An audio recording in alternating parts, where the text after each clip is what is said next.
Hello, my name is Jacob Thompson, and in this presentation we will be discussing simple regression, and we will be conducting some simple regression tests.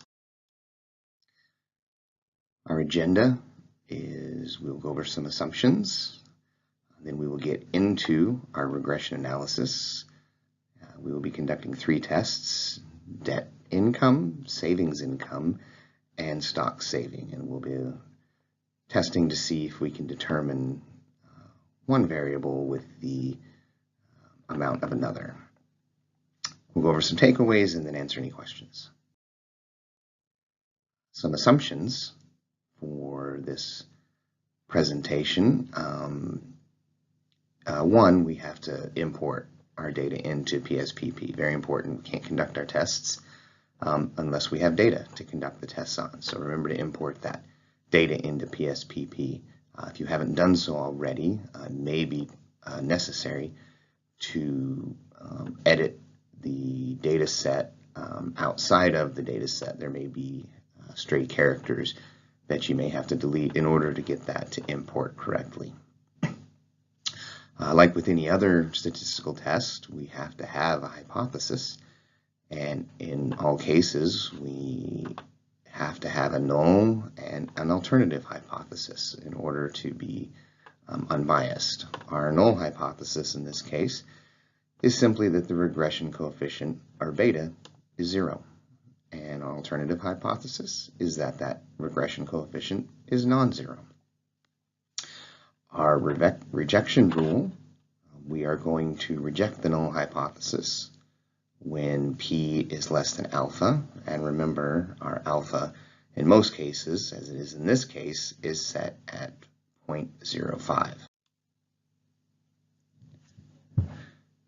And what's different about our test here is that we also have a confirmation rule. We want to make sure that 0 is not in the 95% confidence interval. So let's look at the first test here.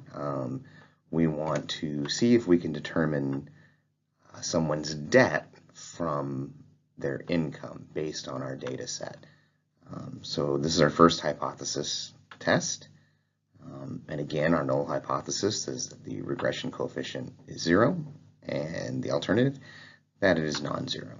So conducted a simple linear regression on this to see if we could predict debt from someone's income. And in this case, no significant regression was found. And you can see our results there.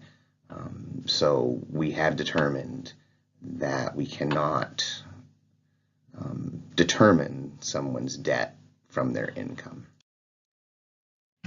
Our second hypothesis test, we want to see if we can determine someone's saving from their income based on our data set.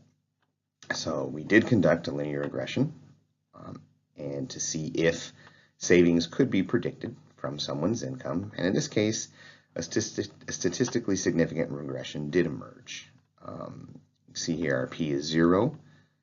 We had our beta of 0.91, r squared of 0.82, so this was a fairly confident that we can determine savings from income, and that would stand to reason. As someone's income increases, then their savings increases also. And if you see down here, we are predicting that savings will increase as income increases, and we can see that 0 was not in our 95% confidence interval of 0.09 to 0.11. So this does lead support to our prediction. Our final test, we want to see if we can determine a stock portfolio from someone's savings. Again, we conducted a simple linear regression. In this case, a statistically significant regression did emerge. Not as strong as the case before this, but nonetheless it did. And so we would reject the null hypothesis.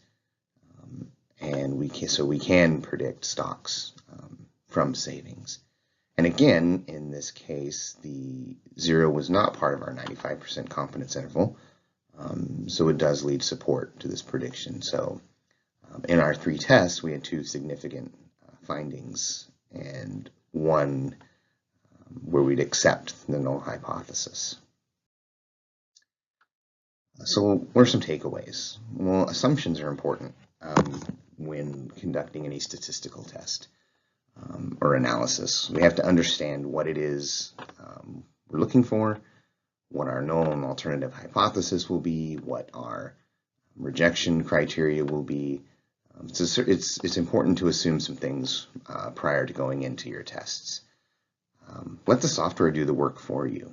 These statistical tests would be quite cumbersome if you did it longhand, but we have tools that are available now that will conduct these, and you're more prone to errors if you don't use the software. So let the software do the work for you. And just as we saw with our 3 tests, not all variables can be determined.